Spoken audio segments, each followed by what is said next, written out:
Hey, and welcome to Dr. G Speaks. I am Dr. Kristen Guillory, and I am so very excited to help you experience a life of freedom, faith, and fun you may not even realize is possible. Listen, I know you feel held back, I know you feel stuck, and I know you are hiding.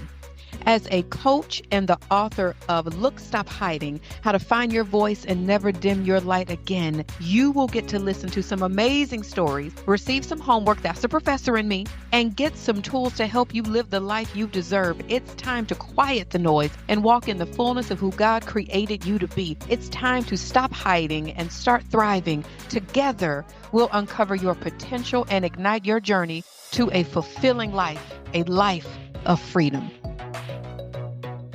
So I was getting my makeup done for an event, and the awesome makeup artist asked me the question, so Dr. G, how do you go in particular, when you need to go in and it's a man, like a male friend of yours?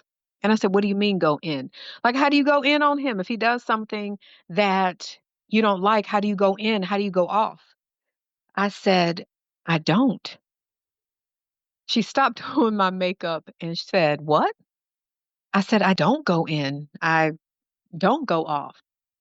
And she's looking at me and she's like, well, what do you do? I said, now listen, I'm not pretending like there aren't times when I get frustrated and even angry.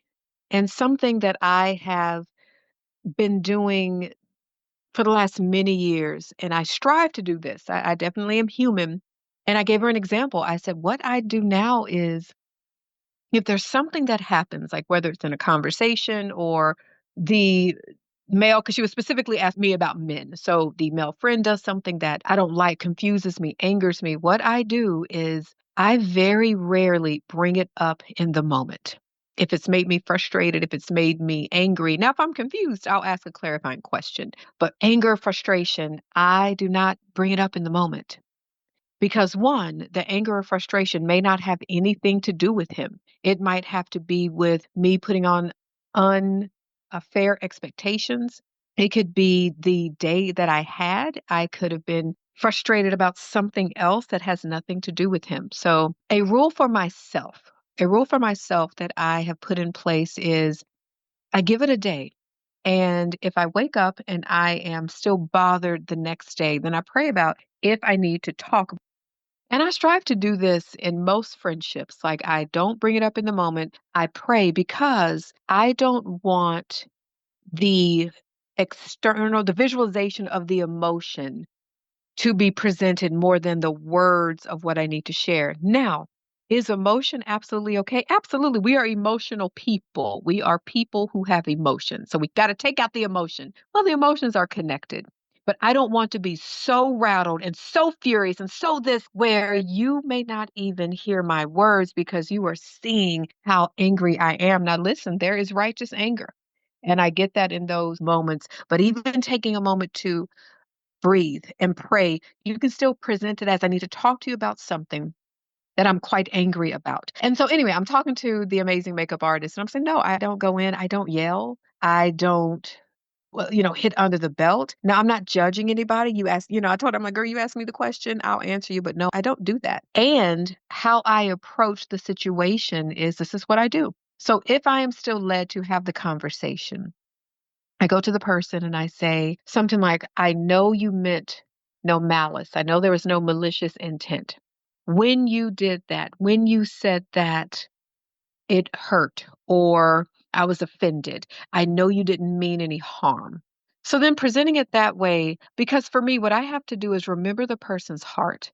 The people that I'm connected to, I have to remember their heart because there's nobody I'm currently connected to that would ever do anything to purposely hurt me, would never do anything to purposely hurt me. Doesn't mean that I haven't been hurt. It doesn't mean that I haven't hurt people. I would never purposely hurt someone, but I'm not pretending that people have not been hurt by something I did or something I said. And so for me, I go into the situations like, how would I want someone to bring it back to me? And that's literally how my conversations go. And in particular, I have recently use that method with two male friends, and both in their own way communicated, thank you so much for sharing.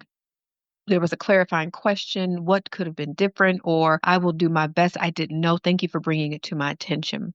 There was a friend of mine, and we were all on a call, and she said something that was a little on the verge of a little rude.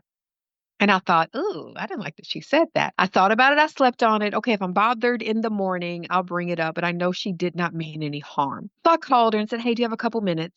And she said yes. And we got on the call. And I said, "Listen, I'm fine. I'm not irritated. I'm not mad. I'm not frustrated. I just wanted to bring this to your attention. Yesterday, when we were on the call and you said blah, blah, blah, I didn't like that." And she said, "Oh my gosh, did I say that?" I said, "You did." And she said, "I'm so sorry. I'm so sorry." I said, I know you meant no harm." And she said, "No, you have the right to feel what you feel. And I would never do anything to offend you. I'm so sorry." And then she said, "Thank you so much for bringing that up. I've lost friendships at times when people didn't say anything. And I too have lost friendships when people didn't say anything. And I'm not blaming the other person. The me 15 plus years ago, I didn't have the communication tools that I have today. The reason that I communicate or strive to communicate in the way that I do is I've been on the other side. I've been on the side of losing friendships based on reasons I had no idea about, like literally no idea. And when the friendship ended, it was, why didn't you tell me? I had no idea. And the friendship was just over. I was even uninvited from a wedding about 15 years ago over the perception of something that I had no idea about. And we did not have the conversation really until it was too late. And I just remember thinking, why didn't you bring it to me? And because I've been on that side of people being mad at me or ending friendships and not bringing it to me, I've strived to do the same. And there's a rule that I created for myself many, many years ago. And it was, if you're not going to bring it to them, you cannot hold it against them because that's not fair. If you're not going to bring it to them, you cannot hold it against them. There was another kind of friendship situation I became aware of many, many years ago that a couple in this friendship pair or trio were upset at me about something I had no idea I did. But the conversation was taking place amongst everybody except me. And I was like, nobody want to tell me? And I know the idea of bringing it up, or we could assume that they're doing it on purpose. That's why I have to remember the person's heart.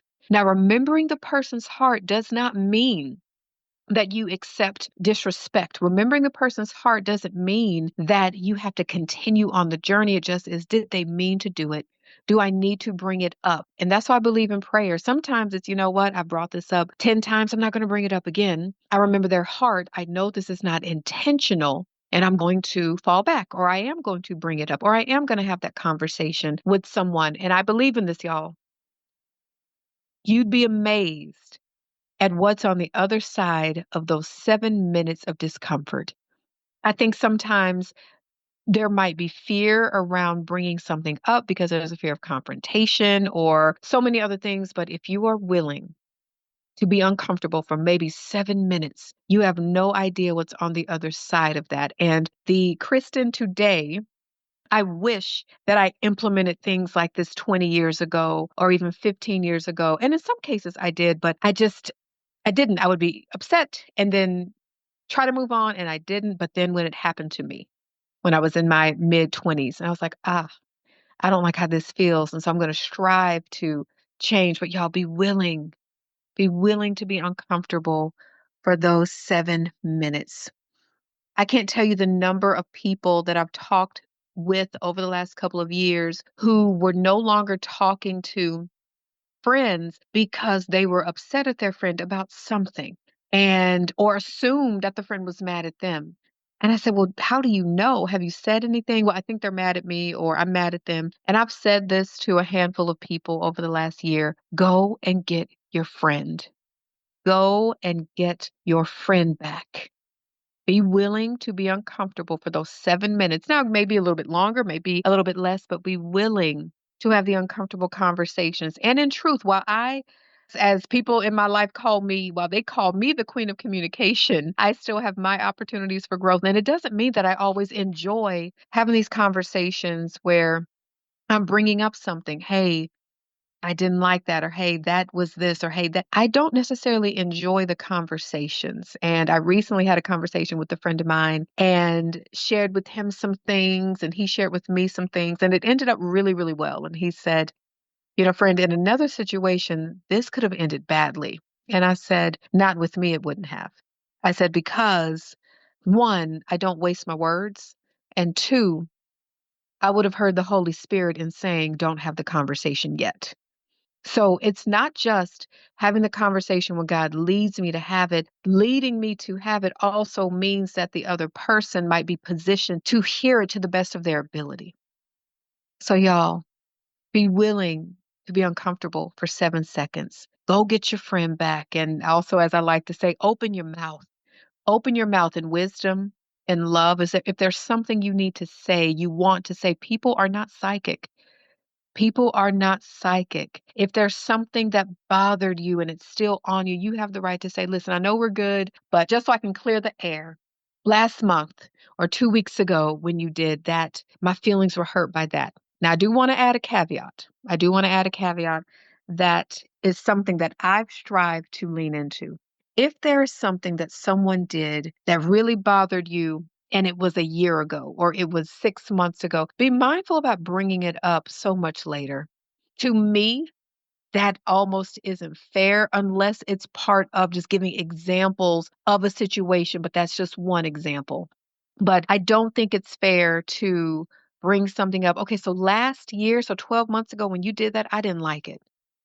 The thought could be, why didn't you bring it up sooner? So I will say that it is better to bring it up sooner than later with wisdom, with prayer, and discernment. So I have a couple questions for you. Is there something that you need to bring up with someone in your life? Is there something that you need to share? And it doesn't even have to be anything about telling them something that you were bothered by. It could literally be maybe telling them something encouraging or something, anything. Is there something that you need to say to someone? If so, pray about it, use wisdom and say it. Your friends, your family members, your partner, they're not psychic. They don't know that they don't know. It would be great if people were psychic, right? It would be great if people knew. I was having a conversation with someone, and they've been married about 27 years, and I was letting them know a story about my 40th birthday.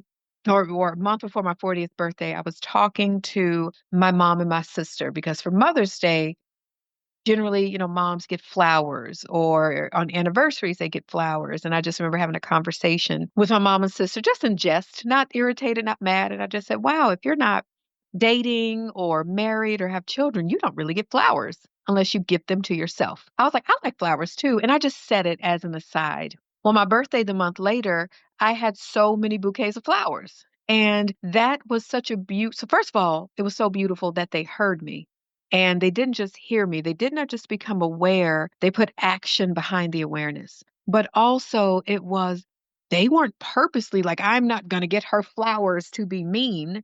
It was, they just didn't realize that. Okay, almost. We didn't realize that you like flowers that much. Boom, enough said. So I was talking to the woman who's been married about 27, 25, 27 years. And I said that story. And I said, that's the case, I think, for men, whether male friends or fiancés and husbands, if there's something you want from them or something, you want them to do, you may need to tell them. Maybe. And or you pray and prayerfully God will tell them without you having to say anything. And I was saying, like, for example, for your birthday, in order, for them to take you to your favorite place, that may be something that you want to communicate. And she said, no, he should know. Nope, he should know. I said, I hear you. I hear you. But just what if he doesn't? What if he doesn't know your current favorite thing or it's changed? What if he doesn't? But he should know. He should know. I said, I hear you, and that would be great. But what if he doesn't? And you just drop a hint or just put it in there. Hey, if there's anything that you want to plan for my birthday next year, I would love for us to go somewhere, or I would love for it to be a party, like anything like that. Y'all, people aren't psychic. I know we would love for them to be. I know we would love for them to be. So if we remember they're not psychic, if we also remember their hearts, I won't have to go in. Now, listen, it doesn't mean that I don't have the desire sometimes to go off. And when I am behind the scenes on my own in prayer and journaling, I probably am going off like, oh, no, they didn't. No, okay, I don't want to do this. We're not doing this, right? I may do that because that is the rawness of my emotion and I have the right to feel it all. But I also don't want to come with that energy in that conversation for me, for me. So, what is something you need to tell someone in your life? Also, do you need to consider pausing and praying before you enter into a confrontation? Is that something you need to consider doing? Do you need to consider and remember their heart? And remember their heart.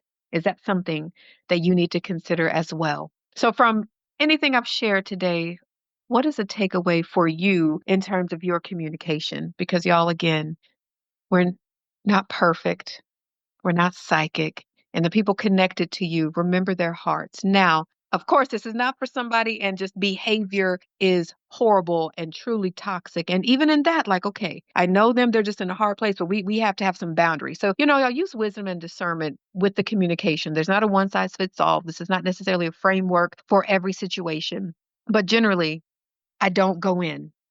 I pray, I reflect, and then I bring it up if led.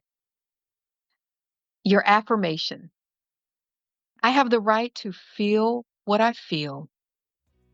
And when I have to have a crucial conversation, I pray and use discernment. I have the right to feel what I feel. And when I have to have a crucial conversation, I pray and use discernment. Thank you so much for listening to the Dr. G Speaks podcast. Resources can be found at KristenGuillory.com. And if you enjoyed this episode, please share it with your friends and family. Thanks again, and I'll see you next time. Deuces.